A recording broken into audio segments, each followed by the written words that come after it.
Hey there, and welcome back to another video. For those of you that don't know me, my name is Game Cadet. Be sure to subscribe to the channel if you are new around here and you like what you see. But today we're going to be taking a look at my 2017 Nintendo Switch collection, which has me really excited. I absolutely love the system, so we're going to take a look at the system itself, the games I have for it right now, and also the accessories. So let's jump right into it. Crazy mother.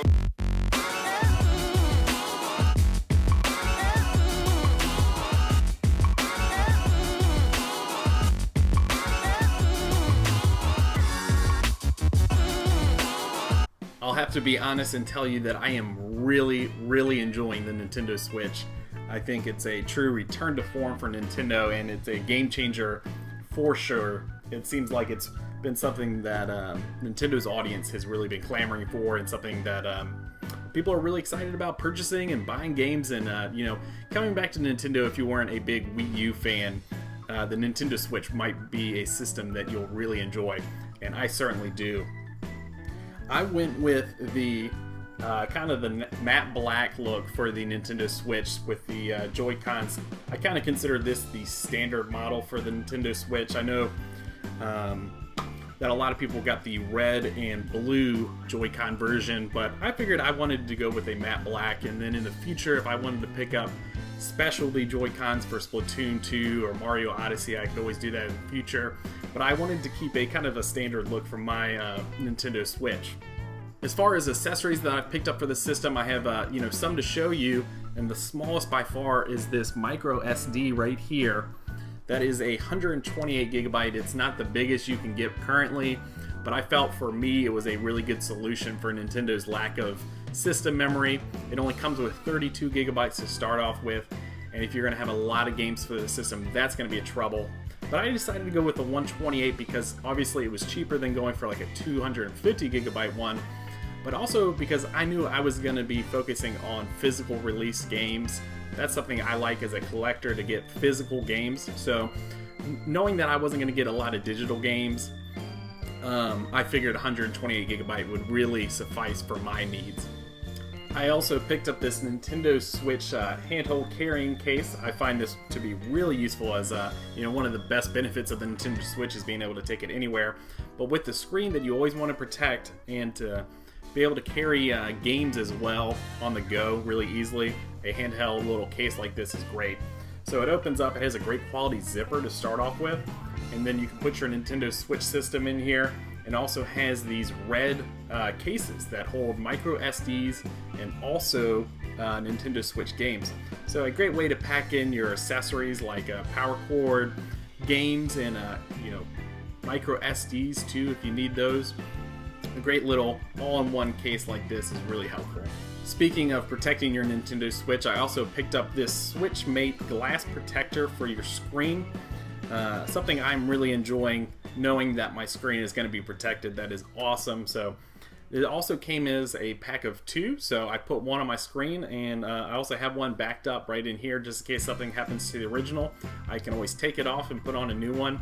I also enjoy the fact that it's glass and not just like a piece of film, because I think glass is going to do better long-term in protecting the system. The last accessory I wanted to talk about, and by far my favorite, is the Nintendo Switch Pro controller. I really can't heap enough praise on this controller. I really enjoy it, and it actually reminds me of the Xbox 360 controller, which is another one I really enjoy, but it's definitely my preferred way to play the Nintendo Switch if I have it docked and on the TV. It really is a great controller. It's very comfortable in the hands, and frankly, I just really enjoy it. One thing about that controller is that it comes with another USB Type-C power cord, which is really great. The controller itself has about a 40-hour battery lifespan if you're gaming on it. With you not having to worry about charging it very often, this power cord comes in handy to power the Nintendo Switch itself.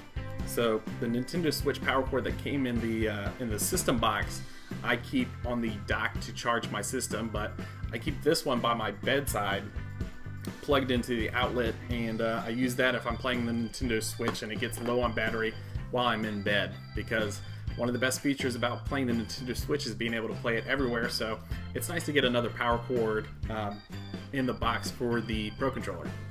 Now let's go ahead and talk about the games I have for the Nintendo Switch in my collection so far.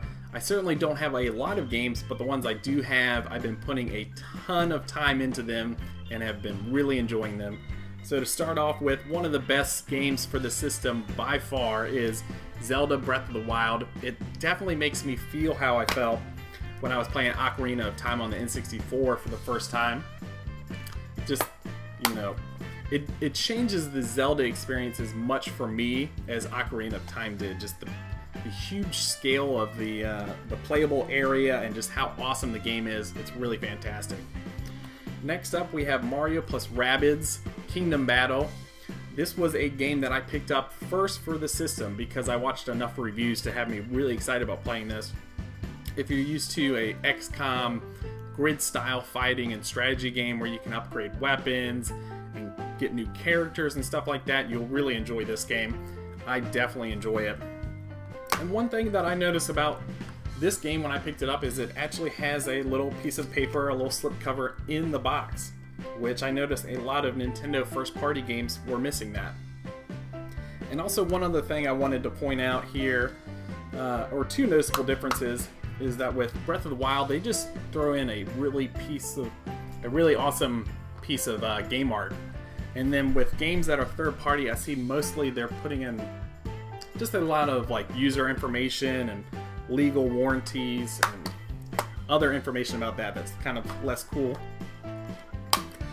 But and the last thing I wanted to show about the difference between a first-party game and a third-party game, many people might not realize this is a third-party game, but it's actually developed by Ubisoft, is that on the outside, you'll see that Zelda has a Nintendo logo right here, and mario+rabbids does not, because it is a third-party developer. So something to remember as a collector when you're collecting Nintendo Switch games. It's an easy way to differentiate games that you have in your collection.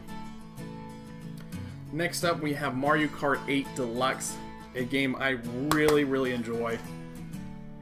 And as you can notice here again, the inside artwork is this one is kind of a demonstration of the buttons you'll use, but it doesn't go into legal jargon like some of the third-party games do on the inside artwork. A game I really enjoy, and as somebody who skipped the Wii U generation, it was a great opportunity for me to pick up the game and have a lot of fun. It was also the first Mario Kart game where I started playing online, which is fantastic. Next up, we have Ultra Street Fighter 2: The Final Challengers, another third-party game that I'm really enjoying. And, you know, I fell in love with this game back on the Super Nintendo, and I'm really enjoying the Nintendo Switch version. One thing I'll say about that is if you're used to playing games that, you know, like Mortal Kombat, for instance, if you ever notice the degree of difference between a main console version and the portable version, it's something you don't have to worry about with the Nintendo Switch. You get the great home console version of it, whether you're playing on your TV or away from home. It makes it really great to play Street Fighter 2 in portable mode. And then last up, and one I just bought and just starting to play it, so I don't have much details on it so far, but I've enjoyed what I've seen so far, and I'm getting used to all the new controls and game style that this game presents. And that is Splatoon 2.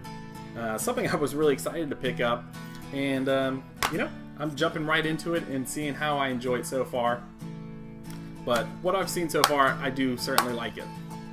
Well, that's it, everybody. You've seen my Nintendo Switch, the games, and also accessories that I have in my game collection so far. Needless to say, I know I've mentioned it repeatedly in this video so far, but I really enjoy the system, and I'm looking forward to all the new games coming out for the Nintendo Switch. If you guys know of other physical release games, or games I should just go ahead and download because they didn't get a physical release, please comment down below with what some of your favorite games are for the Switch, so I know which ones to pick up next. Like I said before, if you are new to the channel, be sure to subscribe. I look forward to reading your comments, and please give a like to the video if you enjoyed what you saw.